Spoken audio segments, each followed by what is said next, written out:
자, 여러분 우리가 왜 그 학계에 스가랴를 했는지 알겠죠? 5장 1절 보시겠습니다. 에스라의 지금 배경이 어떻죠? 에스라 그 1장 기억하시죠? 바사왕 고레스 원년에, 그러니까는 고레스가 왕이 되었을 때 하나님께서 예레미야의 입을 통하여 하신 말씀을 이루게 하시려고 지금 여기 나왔죠. 하나님께서 이 예레미야라는 자의 입술을 통해 말씀했던 그 말씀을 이루게 하시려고 그 고레스 마음에 감동을 줬다 그랬었어요. 그 감동이 무엇입니까? 조소도 내리고 공포도 하고 예루살렘 성전을 건축하라라고 얘기했습니다.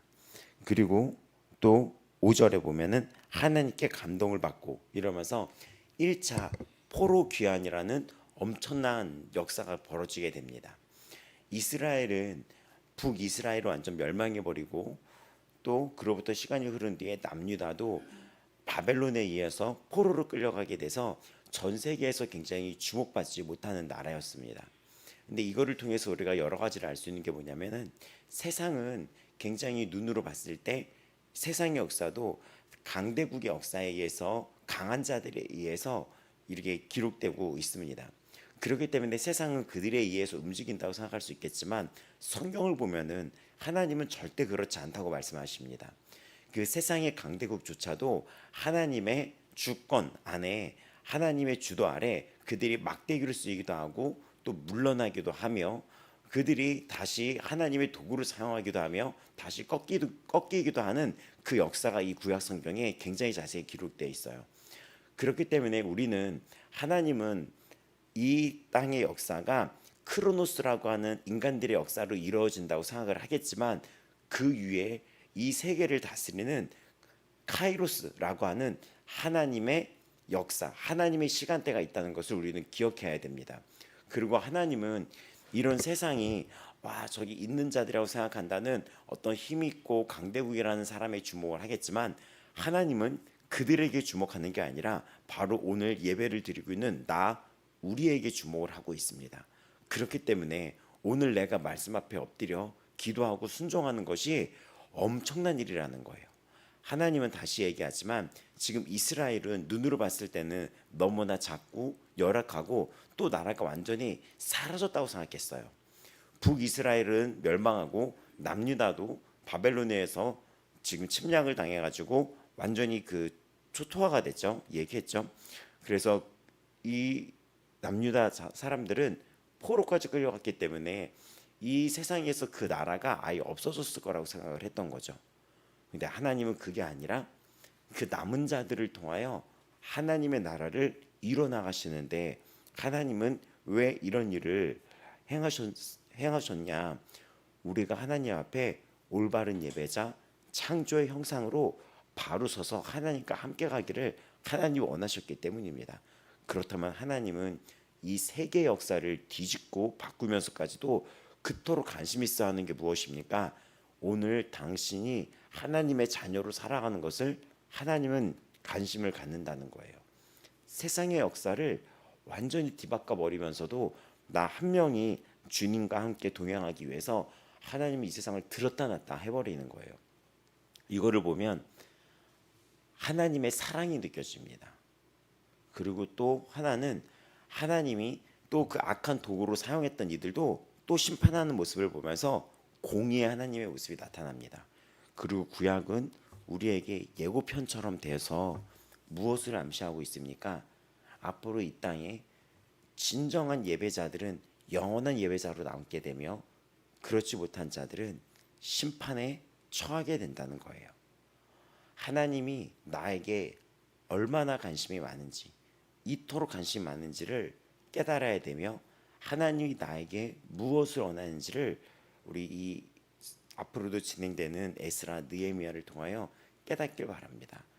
바른 예배자, 하나님 말씀에 순종하는 자, 하나님과 동행하며 내가 주 안에, 주님이 내 안에 있는 그 말씀이 온전히 성취되기를 축복합니다. 지금 에스라는 성전이 재건되는 가운데 어떤 일이 벌어졌습니까? 방해 세력들이 있었어요. 막 깡패 같은 그 사람들이 와가지고 이들이 성전이 재건되는 거를 방해놓기 시작했습니다. 그러다 보니까 에스라 4장이 어떻게 끝나는지 기억나십니까? 이에 예루살렘에서 하나님의 성전 공사가 바사 왕 다리오 제2년까지 중단되니라라고 하면서 에스라 4장이 끝이 그렇게 됐었어요. 근데 우리가 학개와 스가랴라고 하는 선지자서를 봤는데 학개 1장 1절은 다리오 왕 제2년 여섯째 달 그 달 초하루에 여호와의 말씀이 선지자 학개로 말미암아 스알디아의 아들 유다 총독 스룹바벨과 여호사닥의 아들 대제사장 여호수아에게 임하니라. 누구를 통하여? 학개로 말미암아. 근데 여기 지금 2년에 다리오 2년에 중단되니라. 근데 학개는 2년 그 달 초하루 2년 여섯째 달 이러면서 시작이 되죠. 그리고 그로부터 시간이 또 2달이 흘러가지고 스가랴는 어떻게 시작됩니까? 2년 여덟째 달 이렇게 하면서 어떤 이야기가 펼쳐지냐면 지금 에스라가 그 이스라엘 백성들이 막 이렇게 공사를 하고 있는데 너무나 공격과 방해가 심해가지고 이게 중단이 됐던 거예요. 중단이 되자 얼마 안 돼서 학개랑 스가랴라는 선지자를 보내서 하나님이 이들을 격려시키고 이들을 일으킵니다. 여기서 그래서 5장은 다시 어떻게 시작하냐면 그들이 5장 1절 곧 선지자 학개와 이또의 손자 스가랴 이스라엘 하나님 이름으로 유다 예루살렘에 거처한 유다 사람에게 예언하였더니 이에 스룹바벨과 예수아가 일어나 하나님의 선지자들이 함께 있어 그들을 돕더니 그들에게 이르되. 그래서 어떻게 합니까? 그들이 5절 5절에 나오는 그들은 다른 사람들이죠. 이들이 다시 성전을 회복시키는 그 공사를 시작합니다. 여기서 정말 멋있는 게 무엇인지 압니까? 이 나라는 존재가 어떤 존재로 쓰임 받아야 될지도 우리는 묵상해 봐야지 돼요. 학개 5장이 학개서가 여기 이 5장 1절 이 에스라가 이 5장 1절에서 학개 스가랴가 보내셨다라고 했을 때 학개 1장을 봤었을 때 그때 이스라엘 사람들의 배경과 분위기가 나오는데 이들이 어떻게 얘기하냐면 학개 1장 2절에 보면은 성전이 중단되니까 이렇게 얘기를 하는 거예요. 아직 하나님의 전을 건축할 시기가 되지 아니하였다. 아직 하나님의 뜻이 아닌가 봐라고 하면서 신학적인 합리화를 하는 거예요. 우리도 신앙생활을 하다가 이런 가끔 신학적인 합리화나 신학적인 자해석을 내가 할 때가 있어요. 뭐 어떻게 되냐면 어떻게 예를 들어야 될까요? 제가 처음에 카니발을 우리가 교회가 이렇게 하나님의 은혜로 사게 되었을 때 그런 얘기를 들은 거예요. 이게 11인승이니까 이거는 버스 차로로 달릴 수 있다. 근데 버스 차로로 달릴 수 있다는 얘기는 고속도로에서 가능하다는 얘기거든요. 이 서울 시내에서는 안 된다는 얘기거든요. 근데 제가 그걸 잘못 착각해가지고 그때는 제가 카니발을 운전했으니까 혼자서 그거를 뭐 기억하실지 모르겠는데 어디 큰 대형 마트를 우리 사러 갔었잖아요. 그거를 제가 운전하고 가는데 맞다. 이거면 버스 차로로 달릴 수 있다 그랬지. 그러면서 제가 서울시에서 이 천호동 거기서 버스 차로로 이 카니발을 몰고 막 간 거예요. 근데 가다 보니까 얘가 어디로 가? 버스 정류장 쪽으로 가잖아요. 얘가 그러다 보니까 거기 차가 섰는데 뒤에 있는 버스가 저를 앞에다 두고 빵빵빵빵 이러는 거죠. 그래서 왜 이렇게 빵빵할까? 나 11인승이고 나 카니발인데. 근데 빵빵 했더니 서울시에서는 일반 차가 버스 그 차로로 가서 만약에 걸리면은 굉장히 높은 벌점이 떨어지더라고요. 그리고 내가 막 가다 보니까 얘가 버스 그 정류장 천호동 버스 정류장 쪽으로 가가지고 이거 아닌가 해가지고 얼른 차선을 바꿨는데 알고 봤더니 버스로 갈 수 있는 것은 고속도로에서 그것도 6인 5인 6인 6인 이상 탔을 때만.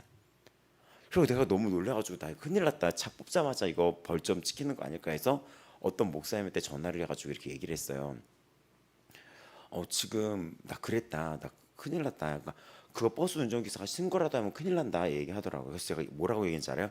어쩌면 제가 눈이 안 좋아서 하나님이 저에게 운전하지 말라는 그런 사인을 보내준 거 아닐까 했더니 그 사람이 뭐라 했냐면 그 목사님이 그게 아니라 교통신호 지키라는 말이에요. 법률 이 나라의 질서 법을 지키라고 이 나라의 규범 질서를 지키라는 뜻이죠. 이렇게 얘기를 한 거예요.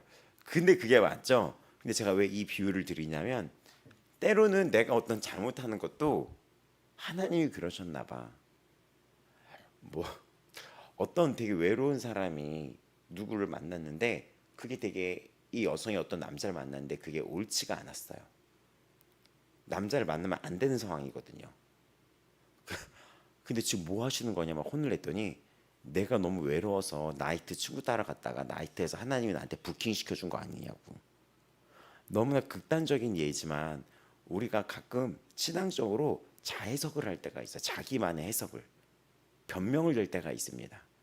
근데 이 학개서의 그 배경의 시작이 처음에 이야기를 들으면 하나님의 이 때가 아닌 것 같다라고 이들이 생각을 했다는 거예요. 하나님은 이 말씀으로 역사를 합니다. 근데 하나님은 이들에게 어떻게 감동을 시켰죠? 성전을 건축하라고 했지 언제 그런 얘기를 했습니까? 그러니까 하나님이 그들의 또 그 모습을 보면서 그들이 변명이고 합리화라는 증거가 그렇게 말하고 그들이 돌아가서 무엇을 했습니까? 자신들만의 화려한 집을 짓기에 급급했습니다. 그걸 우선시 여겼어요. 그러자 학개를 보내서 이들을 하나님의 옳은 말씀으로 다시 돌아오게 합니다. 이거를 봤을 때 우리가 신앙생활하다가 어떤 위기가 올 때가 있는데 정말 중요할 것은 무엇이냐면 말씀대로 산다는 것이 무엇이고 말씀을 어떻게 우리가 받아들여야 하는지를 살펴보셔야 돼요. 왜냐 우리가 신앙생활을 하면서 술을 진탕 먹는 사람한테도 술 취하지 말라고 하면은 술 먹지 말라고 하면은 뭐라고 얘기하면 하나님은 날 사랑한다고 하셨어. 그리고 어떤 죄를 지고 있는 사람을 보면 그 죄를 지면 안 된다 하면은 예수님은 날 정죄하지 않는다고 하셨어. 이런 게 보일 때가 있어요. 그리고 내가 때로는 어떤 그 자기의 변명을 하기 위해서 하나님의 말씀을 자기식대로 할 때가 있어요. 근데 이 말씀 하나님의 말씀을 제대로 보는 게 굉장히 중요합니다. 사랑의 말씀과 공의의 하나님의 말씀이 들어가 있는 것이 성경이라서 하나님은 우리를 사랑과 공의로 다스립니다. 이스라엘 사람들이 왜 하나님의 매질을 당했냐면 공의의 하나님에 대한 메시지를 이들이 듣지 않은 거예요. 너희들 그렇게 예배드리면 안 돼. 왜냐면 이들이 어떻게 예배드렸죠? 우상 숭배를 했었잖아요. 지금으로 따지면 교회를 다니면서 우상 숭배를 하고 교회를 다니면서 그 어떤 친구의 이야기처럼 점을 치는 VIP 고객이 되고 점집에 이런 이야기들을 우리는 들을 때가 있잖아요. 그것이 아니라 보이지 않는 하나님은 굉장히 무서운 분이자 사랑의 하나님이기 때문에 하나님의 사랑에 감사하면서 하나님의 말씀을 올바르게 순종하면서 지내는 게 되게 중요합니다. 하나님은 사랑이고 또 나머지는 나의 식대로 해석하는 것은 굉장히 위험합니다. 하나님의 말씀에 순종하며 이 말씀에 내가 지금 걸리는 게 있다면 그거를 멈추고 돌이키고 회개하는 게 굉장히 필요해요. 그래서 예레미야와 이사야의 주된 말씀이 돌아와라라는 거였어요. 돌아와라. 돌아오라는 건 무엇이죠? 이들이 날마다 교회 다니는데도 돌아오라는 거예요. 이들이 불법적인 일을 하고 있었다는 것입니다. 나중에 주여 주여 하는 자마다 천국에 다 들어올 것이 아니요라고 하는 그 말씀은 그 뒤에 저희가 주의 이름으로 귀신도 내어줬지 않았냐라는 그 말씀 앞에 불법을 행하는 자들아 떠나라라고 얘기합니다. 내가 너를 알지 못한다라고 말씀을 합니다. 바른 말씀이 되게 중요해요. 근데 이 에스라 5장 1절이 굉장히 우리에게 감동적인 것은 이 학개와 스가랴라는 존재가 이들을 다시 일으킵니다. 사람을 일으킬 수 있는 것은 말씀이며 또 말씀을 순종했을 때 하나님의 은혜가 부어지며 또 하나는 그 말씀을 전파했다는 거예요. 나라는 사람이 이 땅에 살면서 누군가에게 말씀으로 격려할 수 있는 존재인지를 생각해 보셔야 됩니다. 학계는 그 말씀 앞에 학계 스가랴는 두 가지를 다 보이는데 하나님의 이 순종과 말씀 앞에 왔을 때 스가랴에 보면은 이들이 회복될 거며 이들이 하나님의 축복을 받을 텐데 그 축복이 장차 오실 그날이라고 하는 마지막 날까지 이어진다는 것입니다. 사랑의 하나님과 심판의 하나님의 모습을 알려주면서 사람들을 건면하고 세우고 위로하는 존재로 쓰임받았던 게 학계 스가랴였어요. 그래서 5장 1절이 왜 우리에게 제가 멋있다라고 얘기하는 것이냐면은 나라는 사람이 누군가를 일으키고 소망을 주고 죄에서 돌이키게 하는 존재인지를 생각해 보셔야 됩니다. 나라는 존재가 어떤 자를 깨우고 일으키고 용기를 주고 소망을 주는 존재인지 아니면 그 당시에 이스라엘 사람들처럼 같이 절망이 있을 때 같이 절망하고 소망을 보지 못하고 또 그 절망과 어둠의 일조차도 공격조차도 구분을 하지 못하며 그것이 마치 하나님이 그러셨지 나 같은 존재가 이러면서 자포자기하고 있는 존재인지 이들이 이렇게 하나님의 때가 아닌가라고 생각했던 그 수많은 그 심리 속에는 마음 속에는 여러 가지가 있다고 말씀을 드렸는데 하나는 너무 공격이 많다 보니까 하나님이 나를 싫어하시나? 라는 것도 있었고 너무나 많은 공격에 이 공격을 그치려면 그 일을 안 하면 돼요. 교회에서 어려움을 많이 겪는 거는 무엇이냐면 섬기고 부딪히고 나아갈 때 그 자들이 어려움을 겪어요. 교회에서 아무 일 안 하면은 뭐 공격거리가 없어요. 근데 그런 거 아시죠? 잘하는 사람들이 더 혼나는 거. 그 전에 교회에 다녔을 때 이렇게 토요일 같은데 이렇게 리더들이 모여서 예배를 먼저 드렸었어요. 리더들이.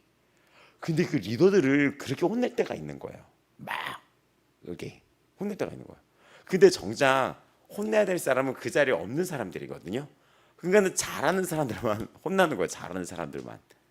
지금 어떤 이야기냐면 교회에서 섬기고 교회가 막 선교를 하고 교회가 움직이고 이렇게 되면은 교회가 끊임없이 여러 가지 일들이 있어요.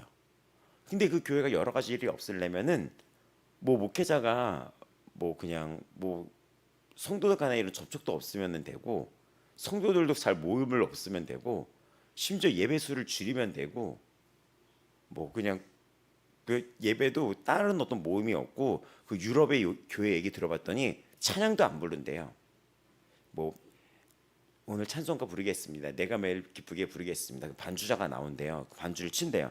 내가 매일 기쁘게 이게 막 띵띵띵띵띵띵띵띵 하는데 사람들이 노래를 안 부르고 목회자도 그냥 여기 서 있어서 반주만 계속 치고 있고 이러고 있대요. 그냥 찬송가만 보고 있고.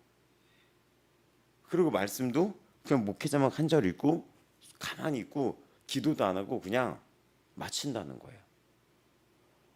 근데 이런 교회는 싸움이 일어날 일이 있을까요? 문제가 섭섭함이 일어날 일이 있을까요?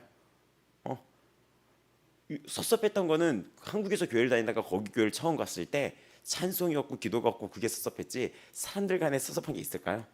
근데 하나님의 역사도 있나요? 거기가 선교도 일어났나요? 죽은 자가 살아나나요? 주께로 돌아오나요? 복음이 전파되고 있나요? 아무것도 없잖아요. 근데 이 무언가 일을 할 때 배후에 사단이 있었잖아요. 스가랴 보면은 사단이 그걸 너무 싫어해서 그 하나님이 드러낸 걸 보여줬잖아요. 사단이 공격하고 깎이고 다스리고 연합하고 이런 것들이 하나님의 일을 할 때 일어난 일인 거예요. 그래서 학계에 스가랴를 보내서 그 배후의 세력이 사탄이 있다는 것과 그 이들이 그럼에도 불구하고 이 사단과 대적해서 하나님의 뜻을 순종해서 나아갔을 때 얻는 상은 스가랴에 나타난 것처럼 어마어마합니다. 이때뿐만 아니라 영원한 그날이라는 그날이 올 텐데 너희들이 그날 영원한 노래를 부르게 될 거라고. 학계 스가랴는 지금뿐만이 아니라 앞으로의 일까지 이들에게 보여주면서 이들에게 소망의 메시지를 전달해 줍니다. 여러 가지 일이 있어도 너희들이 다시 일어나야 된다고. 공격이 있어도 그래서 다시 일어나요. 근데 이 말씀이 이들에게 효과가 있었을까요? 없었을까요? 있었어요. 그래서 다시 성전이 세워지게 돼요. 심지어는 이 뒤에 이어지는 스룹바벨과 예수아라는 이 여호수아는 이 성전을 짓는 거에 리더 역할을 했었거든요. 근데 이들도 같이 중단이 되는 상태였어요. 근데 학계 스가랴는 그 리더의 마음까지도 위로를 주고 소망을 주었다는 거예요. 여러분 같아요. 여러분 같아. 여러분이 없었으면은 제가 막 뭐 이렇게 이게 막 이렇게 공격도 오고 막 이런 사역자의 개인적 공격도 있는 상황 속에서 이렇게 일어서서 갈 수가 없었을 거예요. 그러니까 이 학계 스가랴가 묵상하면 되게 멋있고 이 5장의 1, 2절이 멋있는 게 뭐냐면 누군가는 살리는 존재로 살아간다는 거예요. 말씀을 중심으로 교회를 살리는 거예요. 학계 스가랴는 지금으로 따지면 교회를 살리는 역할을 했다는 것입니다. 이들을 일으킨 거예요. 나라는 존재가 어떤 존재로 살아가야 되는지를 묵상해 보시기 바랍니다. 이 리더들까지도 일으켜요. 그래서 이들이 다시 성전을 재건을 합니다. 근데 이때 또 방해. 이 성전이 중단된 시간이 16년이거든요. 15, 16년이에요. 그 다시 재개가 되는데 보면은 그때 어디 기다렸다가 다뜨네와 스달보스 이름도 그래. 다뜨네 다 떠버리려고 그러는지 다뜨네와 스달보스 얘네들이 다시 어디 있다가 숨어 있다가 또 나타나는 거예요. 그러니까 16년 동안 중단이 됐는데 다시 와가지고 또 이들에게 너희들 지금 너 누가 이거 하라 그랬어? 너희들 이거 누가 이거 하라 그랬어? 라고 이야기를 합니다.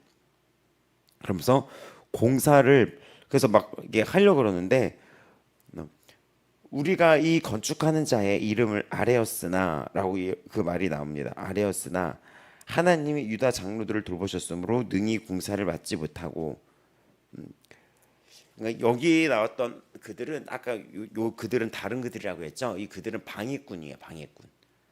이 방해꾼들이 또 다시 등장을 하는 거예요. 근데 학개와 스가랴의 이 말씀과 예언의 선포가 이들에게 용기를 줬어요. 그 용기의 중심에는 말씀이 있었습니다. 그리고 용기의 중심에는 약속이 있었어요. 믿음이 있었어요. 말씀의 그 중심으로 둔. 그러니까 이들이 막 공사를 하는데 이 방해꾼들이 편지를 또 보내는 거예요. 다리오 왕에게. 그 전의 왕이 고레스 왕이었는데 왕권이 바뀌었어요. 고레스랑 다리오 왕 사이에 또 한 명의 왕이 등장을 하는데 그 왕은 성경에 기록되지 않아요. 왜냐하면 굉장히 짧게 있다가 갔거든요.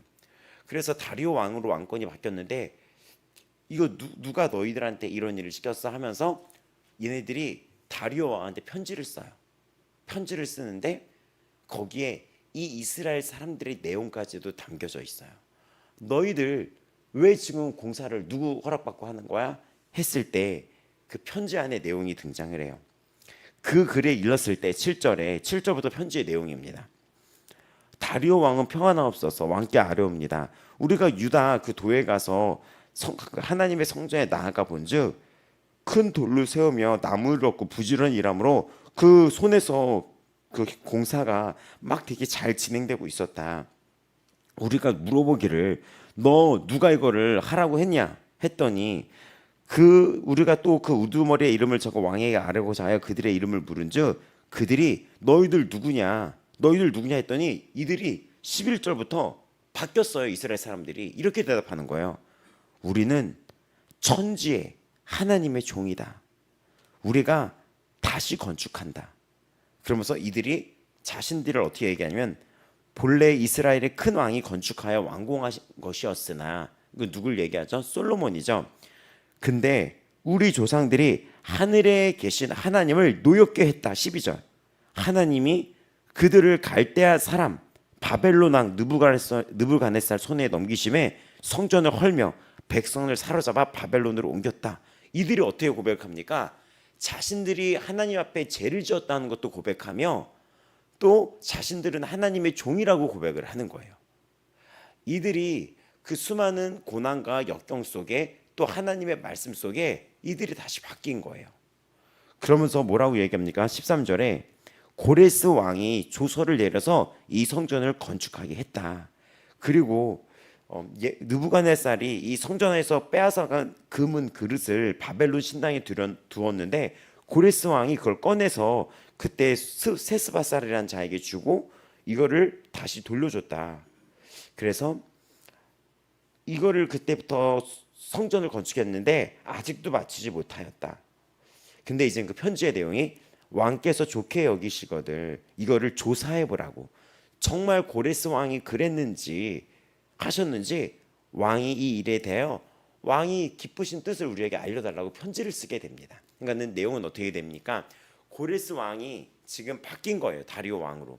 근데 시간이 그만큼 흘렀고 이들이 성전을 다시 건축하는데 또 너희들이 이거 뭐 하는 거야? 너 누가 여기 허락받고 하래 하는데 이들이 우리는 하나님의 종이고 우리가 그 옛날 이렇게 이곳에 성전이 있었는데 우리가 하나님의 그 마음을 노엽게 하나님을 화나게 말을 듣지 않고 살다가 하나님을 화나게 해서 우리를 바벨론의 손에 붙였다. 근데 시간이 흘러서 고레스 왕이 우리를 풀어줘서 이 성전을 건축하기를 했다라고 이 이야기를 한 거죠. 근데 얘네들이 편지를 써서 이거 맞냐 확인해 달라는 거예요. 그러면 어떤 일이 벌어질까요? 6장에 다리오 왕이 문서 창고 6장 1절을 보면 문서 창고 바벨론의 보물을 쌓아둔 보물 정각에서 조사하게 했는데 거기에 찾아낸 거예요. 두루마리를 찾았는데 거기에 기록되어 있는 이제는 궁에서 이제 왕들의 그 내용이 기록되어 있는 거기에 고레스 왕 원년에 조서를 내려 하나님의 성전에 대하여 이르노니 하면서 너무나 자세히 어떻게 지어야 될지 그 내용이 있고 또 5절에 보면은 바벨론으로 옮겼던 성전 금 은그릇들을 돌려보내어 다시 제자리에 둘지니라 이거를 보게 돼요. 그래서 6장 6절에 보게 된다면 이들에게 답장을 보내서 너희들 그 사람들에게서 멀리해라 떨어져. 이게 무슨 얘기입니까? 이 편지를 보낸 그 사람들한테 명령하기를 걔네들 공사할 때 너 방해하지 마. 너 저쪽으로 가. 라는 답장을 보내게 돼요. 그러면서 성전이 드디어 6장에 가면은 이제 이들이 세워지게 됩니다. 이들이 성전이 세워지게 돼요. 그래서 6장 내일 마지막 절을 볼 텐데 6장 마지막과 그 7장 1절을 보게 되면 이들이 이 성전이 다 세워지게 돼요. 그러면 그 6장과 7장 사이에 있는 내용은 성경에 또 있어요. 바로 에스더서입니다. 이게 그래서 같이 보면 되게 재밌어요. 이들이 그래서 다시 성전을 막 세워나가게 되고 7장에 이르러서는 이것을 다 세워요. 근데 그 사이에 이제 있는 내용은 에스더라는 성경이 또 이 사이에 있었던 일이에요. 그러니까 재밌죠. 이렇게 보면은 또 7장부터 드디어 이 에스라가 등장을 합니다. 여러분 이 성경이 지금 에스라잖아요. 근데 여기까지 에스라가 등장을 안 해요. 근데 7장부터 에스라가 등장을 해서 이 에스라와 느헤미야가 같이 하나로 원래 하나였다라는 이야기가 여기서 나오는 건데 에스라와 느헤미야의 이야기가 펼쳐지면서 이 성전을 세워주는 동안에 어떤 일이 있었고 성전이 다 세워지고 나서 이들은 어떻게 했는지를 펼쳐집니다. 그 중심을 힌트 앞으로 이 내용이 어떻게 펼쳐질지 먼저 예고해 드리자면 이들이 성전을 다 세우고 이 예배의 처소가 다 세워지고 했는데 이들에게 필요한 것이 무엇이었느냐? 말씀이었어요. 말씀. 그래서 오늘 결론을 맺겠습니다. 학개 스가랴가 이들을 일깨운 게 무엇이었습니까? 말씀이었어요. 하나님의 말씀. 자신의 환경에 이 말씀을 대입했던 이스라엘에게 그게 아니라 환경이 아니라 말씀의 중심으로 환경을 봐야 된다고 알려준 거예요.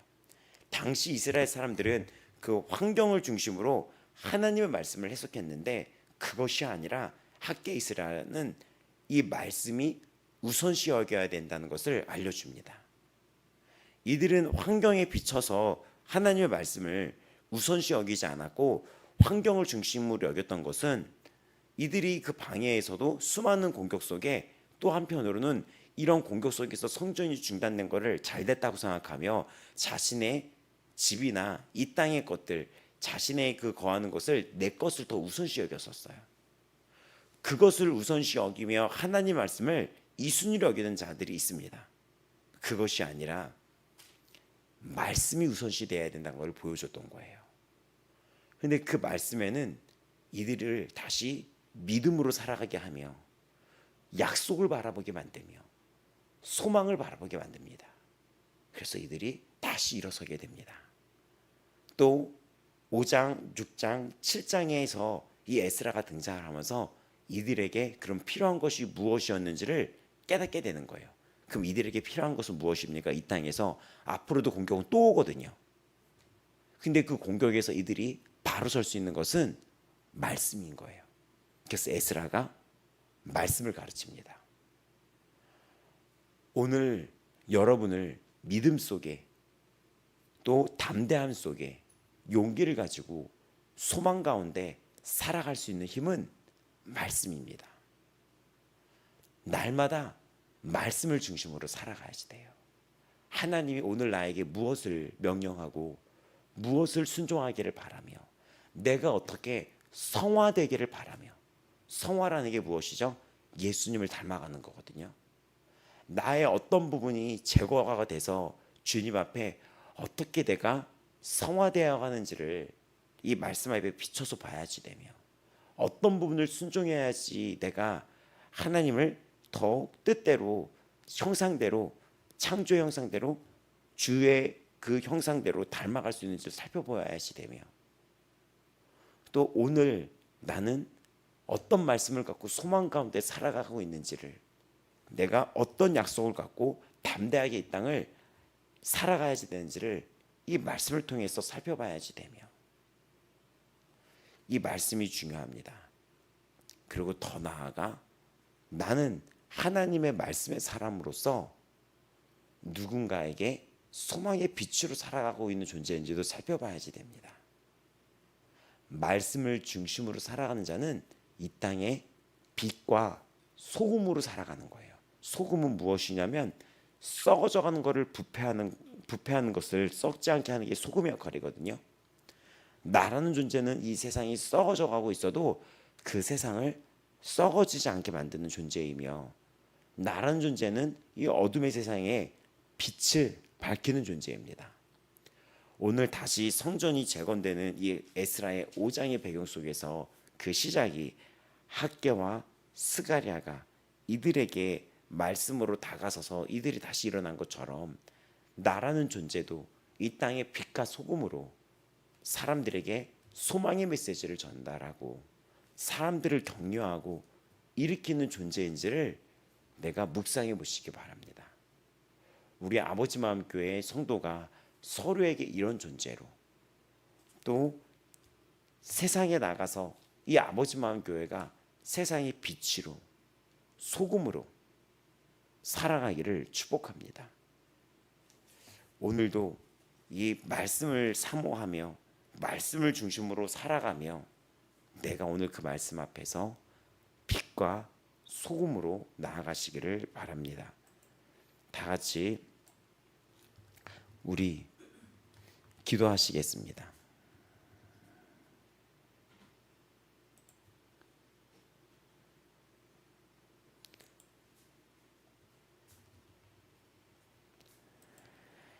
자,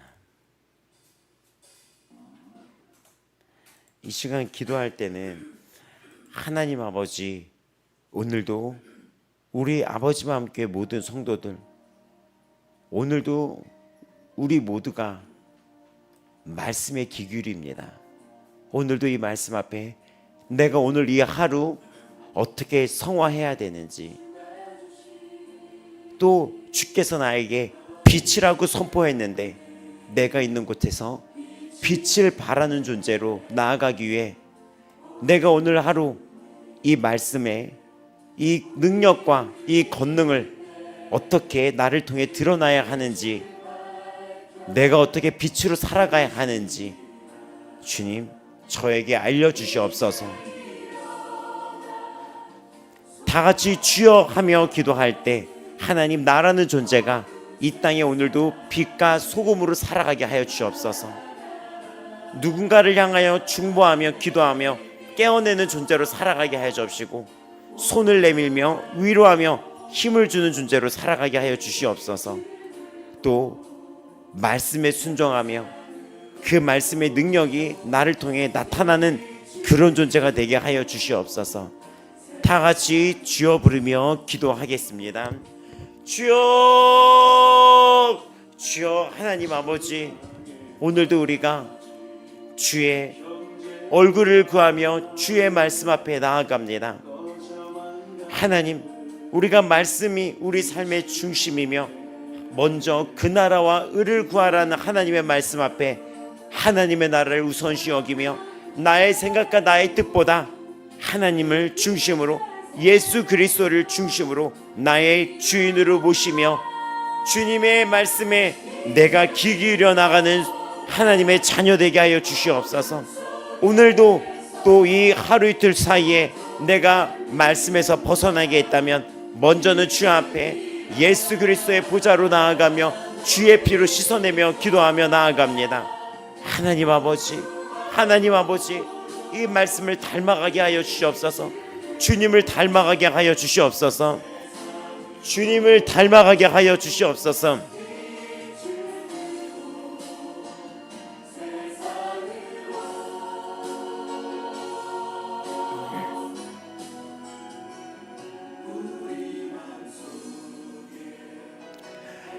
하나님 아버지, 오늘도 내가 주 앞에서 빛으로 이 땅에 소금으로 살아가게 하여 주시옵소서.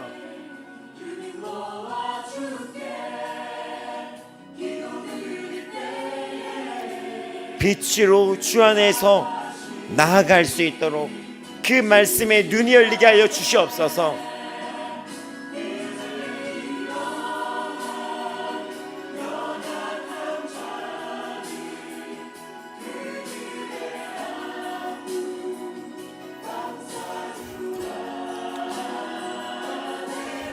빛으로 살아간다는 것은 말씀으로 살아가는 것입니다. 순종하며 살아가는 것입니다. 말씀의 소망으로, 약속으로, 순종으로 살아가는 것입니다. 그럴 때 우리는 세상의 빛으로 살아갈 수 있습니다. 누군가를 살릴 수 있습니다.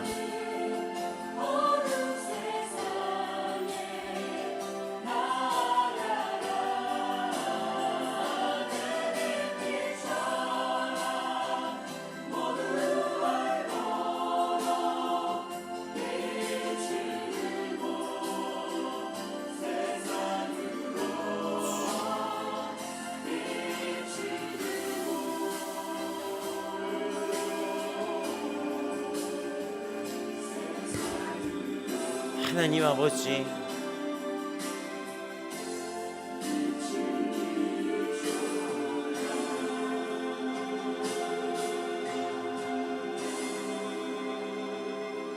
먼저는 주님 앞에 예수 그리스도의 부혈로 우리를 덮으며 나아갑니다. 하나님, 나의 생각과 또 이 땅의 어려움 때문에 하나님의 말씀을 보지 못하게 하는 게 있다면, 또 제약 때문에 하나님의 말씀을 온전히 마주하지 못하는 게 있다면 먼저 예수의 피로 씻어내며 우리를 돕는 긍휼히 여기시는 그 보좌 앞으로 담대히 나아갑시다. 예수의 피로 씻어냅니다.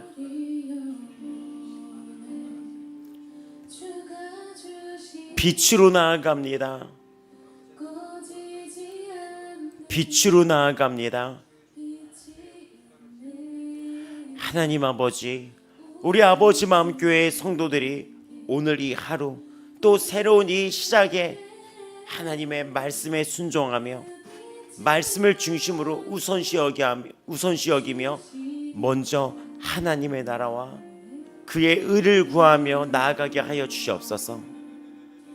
내가 하나님의 지금 태에서부터 주의 뜻에 맞게 창조되었다는 것과 택하심을 입었다는 것과 주의 부르심을 받았다는 사실 앞에 눈이 열리게 하여 주옵소서. 나를 이 땅에 보내신 이가 하나님이시며 나에게 계획이 있다는 것을 깨달아 알게 하여 주시옵시고 주 뜻대로 살아가게 하여 주시옵소서. 나에게 부르심에 소망이 있다는 것과 주님의 부르심에 이유가 있다는 것, 소망이 있다는 것을 깨달아 알게 하여 주시옵소서. 주여, 오늘 하루 우리의 눈이 열리게 하여 주시옵소서. 하나님이 어떤 분인지를 더 알게 도와주시옵소서. 이전과 같은 존재가 아닙니다. 주의 부름을 받고 소명을 받고 이 땅에 보내진 자로, 예배를 세우는 자로, 이 예배를 세우는 거에 게을르지 않고 전진하기를 바라며 하나님이 나에게 맡겨진 소명이 계속 전진하기를 주께서 원하고 계신다는 부르심의 소망에 눈이 열리게 하여 주시옵소서. 나의 사명이 있습니다. 나에게 주어지는 소명이 있습니다. 각자의 위치에서 주가 나에게 맡겨진 소명이 있습니다. 사명이 있습니다. 또 우리가 교회가 되어 만났을 때 각자 부르심에 소명이 있고 감동이 있습니다. 하나님이 내 마음에 감동을 주셨고 소명이 있고 사명이 있습니다.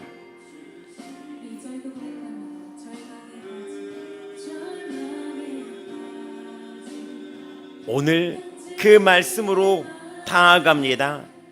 예수의 피로 씻어냅니다. 예수의 피로 씻어냅니다. 세상을 향한 이생의 자랑, 안목의 정욕들 예수의 피로 씻어냅니다. 여전히 연약한 나의 모든 것들을 주 앞에 솔직히 고백하며 씻어내며 오늘 이 시간 주께 도움을 구합니다. 주여, 이 마음의 눈이 밝혀지게 하여 주시옵소서.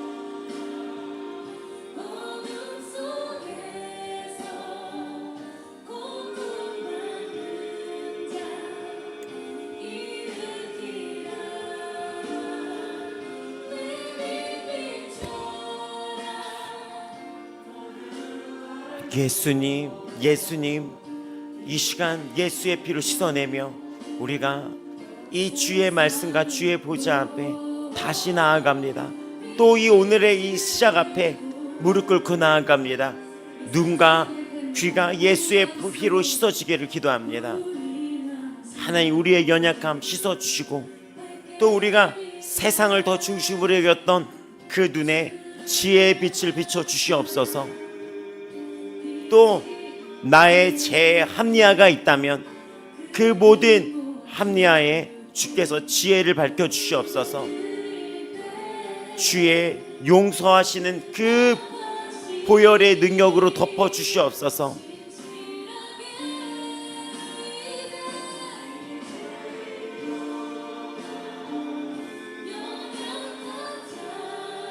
예수님, 예수님, 예수님, 이 시간 주님 앞에 나아갈 때 주의 음성을 들으며 나아가도록 먼저는 예수의 피로 씻어내며 내가 오늘 변화되어야 될 거, 성장해야 될 거, 내가 섬겨야 될 거, 내가 순종해야 될 거 깨달아 알게 하여 주시옵소서.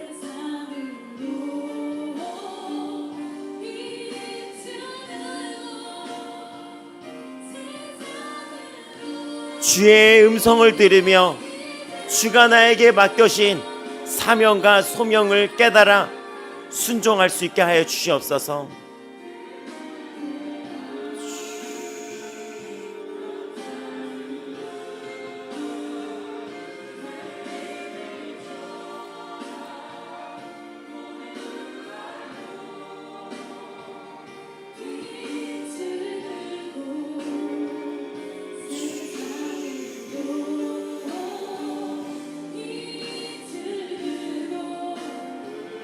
예수님, 예수님, 예수님, 예수님, 예수님.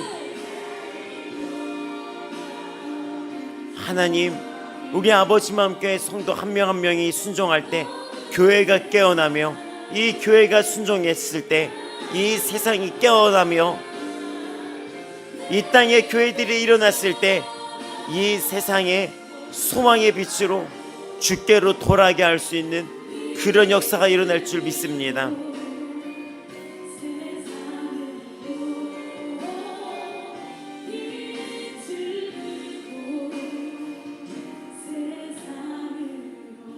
예수님, 오늘 우리 마음의 눈을 밝혀 주시옵소서. 마음의 눈을 밝혀 주시옵소서.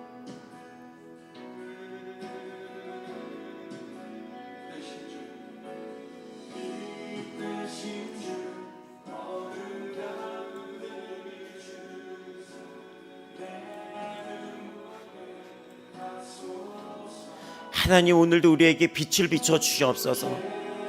회개의 빛을 비춰 주시옵소서. 하나님, 우리가 주 뜻에 따라 순종하며 나아갈 수 있도록 빛을 비춰 주옵소서. 우리가 주님 앞에 순종해야 될 부분, 성화시켜야 될 부분, 끊어내야 될 부분, 주님 앞에 온전히 섬김으로 나아가야 될 부분, 누군가를 살려야 될 사명, 이 모든 것 앞에 우리의 마음의 눈이 밝혀지게 하여 주시옵소서. 이 시간 주 앞에 기도합니다. 우리에게 지혜와 계시의 영을 내려주사 하나님이 어떠한 분인지를 더욱 깨달아 알게 하여 주시옵시고, 우리 마음의 눈이 밝아지게 하여 주시옵소서.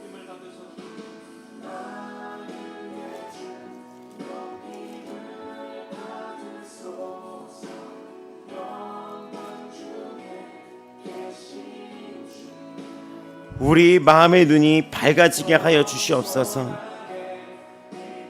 하나님, 영광의 아버지께서 지혜와 계시의 영을 우리에게 주시옵시고 하나님을 알게 하여 주시옵시고, 우리 마음의 눈을 밝혀 주시옵소서. 부르심의 소망이 무엇인지, 성도 안에서 그 기업의 영광의 풍성함이 무엇인지, 그의 힘, 주 예수 그리스도의 힘의 위력으로 역사하심을 따라 믿는 우리에게 베푸신 능력이 지극히 크심이 어떠한 것을 알게 하기를 구합니다. 십자가의 죽으심과 다시 살아나심, 모든 통치와 건세와 능력과 주권이 이 세상뿐만 아니라 오는 세상의 모든 이름에 뛰어나게 하신, 만물을 그 아래 복종하게 하신 교회의 머리 대신 예수 그리스도, 또 교회가 그의 몸이라는 것과 충만하게 하신 이의 충만함을 우리가 깨달아 알게 하여 주시옵소서. 하나님 아버지, 이 시간 주 앞에 기도할 때 우리에게 빛을 비춰 주시옵소서. 빛을 비춰 주시옵소서. 오늘 이 자리에서 기도하고 있는 우리 모든 아버지 마음교회 성도들의 마음의 소망을 열어 주옵소서. 부르심의 그 소망이 있습니다. 에스라에 나왔던 이스라엘 백성들에게 그 마음의 소망을, 부르심의 소망을 다시 밝혀주셨듯이 오늘 주께서 말씀으로 우리를 교회되게 하시고, 또 우리에게 각자의 역할을 주셨으며, 또 각자 그 가정과 이 세상에서 하나님의 자녀를 세우셨으며, 또 이 교회에서 각자의 감동대로 부르셨으며, 그 눈이 밝아지게 하여 주시옵소서. 예수님, 예수님, 예수님, 예수님.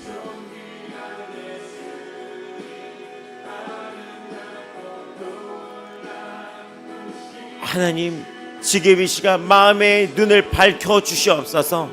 우리가 누구인지를, 하나님의 자녀이며 예배를 세우는 자이며, 또 이 예배, 이 지금 에스라에 등장한 이스라엘 백성과 앞으로도 또 2차 포로기한 때 이루어지는 이들에게 감동을 주어 이들을 예배의 섬김이로, 예배를 세우는 자로, 또 살리는 자를 부르셨다는 그 눈을 밝히신 주께서 오늘 이 자리에서도 역사하여 주시옵소서.